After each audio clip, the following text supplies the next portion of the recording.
Les DePIN, c'est des réseaux d'infrastructures physiques décentralisés. Un réseau qui met en relation un fournisseur de services qui possède un matériel ou une infrastructure avec quelqu'un qui demande ce service. C'est un modèle qui fonctionne comme ce qu'on connaît avec Airbnb. Les propriétaires mettent à disposition leurs biens pour des particuliers qui recherchent ce type de biens. L'objectif des DePIN, c'est vraiment d'inciter les gens à améliorer les infrastructures publiques qui les entourent pour réussir à se passer des acteurs centralisés avec un modèle décentralisé qui est incitatif et qui est moins cher que ce qui existe déjà. C'est vraiment les trois mots-clés des DePIN. C'est décentralisation, incitation et moins cher. Ça fait deux mots. On vient exploiter les infrastructures sous-utilisées comme de la puissance de calcul, de la bande passante, du stockage, etc. pour contribuer au réseau. C'est les modèles de Render, Akash, Nosana, vous avez des vidéos juste ici. Pour se coordonner et faire exister ce type de réseau, il faut qu'on ait un modèle économique d'incitation spécifique, ce qu'on appelle la DePIN Flywheel. La DePIN Flywheel, c'est la roue de l'incitation. Les participants sont incités à contribuer au réseau avec des récompenses en tokens. Au fur et à mesure qu'il se développe, le réseau, il attire des développeurs, il attire des contributeurs et il attire finalement des utilisateurs qui le développent à leur tour. L'adoption augmente, la demande elle est de plus en plus grande, ça génère des revenus qui sont redistribués aux participants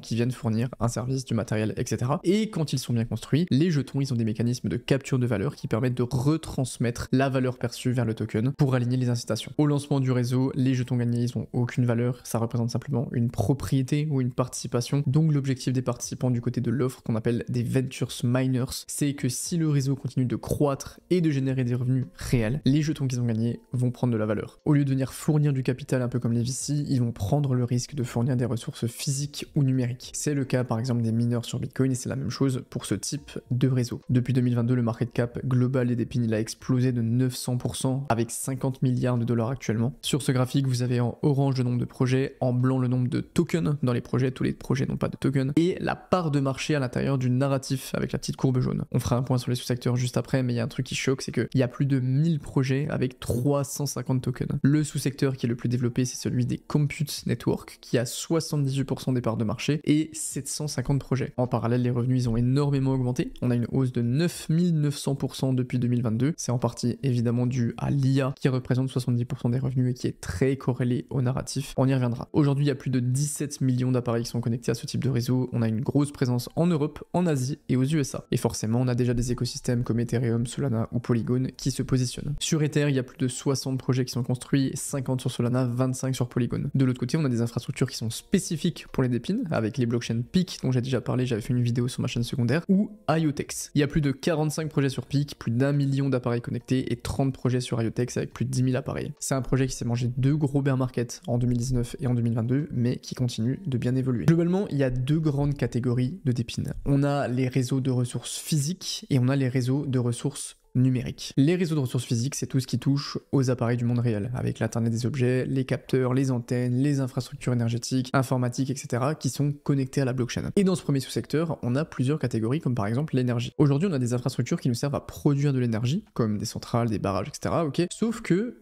il y a pas mal de problèmes. On a une hausse de la production d'énergie qui entraîne des surplus qu'il faut réussir à stocker, des coûts d'infrastructure qui sont élevés, des grosses difficultés à raccorder l'électricité qui est produite. Avec les DePIN, on a des infrastructures qui répondent à ces problèmes avec une quinzaine de projets autour de 100 millions de market cap. Maintenant, on a les réseaux décentralisés qui viennent utiliser des capteurs pour collecter, pour partager, pour monétiser des données du monde réel comme par exemple la qualité de l'air, la température, les mouvements, etc. C'est ce qu'on appelle les sensors, les capteurs. Sur le long terme, ces infrastructures, elles pourraient venir remplacer les systèmes centralisés actuels ou en tout cas les aider pour venir créer un marché global de la donnée où chaque individu peut venir contribuer et bénéficier de la valeur ajoutée par l'information qu'il partage. En 2024, ils ont généré plus d'1,7 million de dollars de revenus, 500% de plus que l'année précédente. On a un market cap de plus de 550 millions avec 230 000 dollars de revenus mensuels. Il y a encore plein de sous-secteurs, géospatial, modélisation de maps, 3D, santé, météo, climat, etc. L'idée, c'est vraiment de venir connecter tous les capteurs possibles pour en sortir un maximum de données qui sont utilisables dans plusieurs domaines. On a un autre secteur qui est lié au sensor, c'est celui de l'identité qui vient juste après, avec 6% de part de marché des DePIN. Comme les sensors, en gros, on va venir réutiliser des capteurs du monde réel. Par contre, on va aller chercher plutôt des données précises qui sont liées à la gestion des identités numériques et des données personnelles. C'est ce que développe WorldCoin, que vous connaissez peut-être, qui est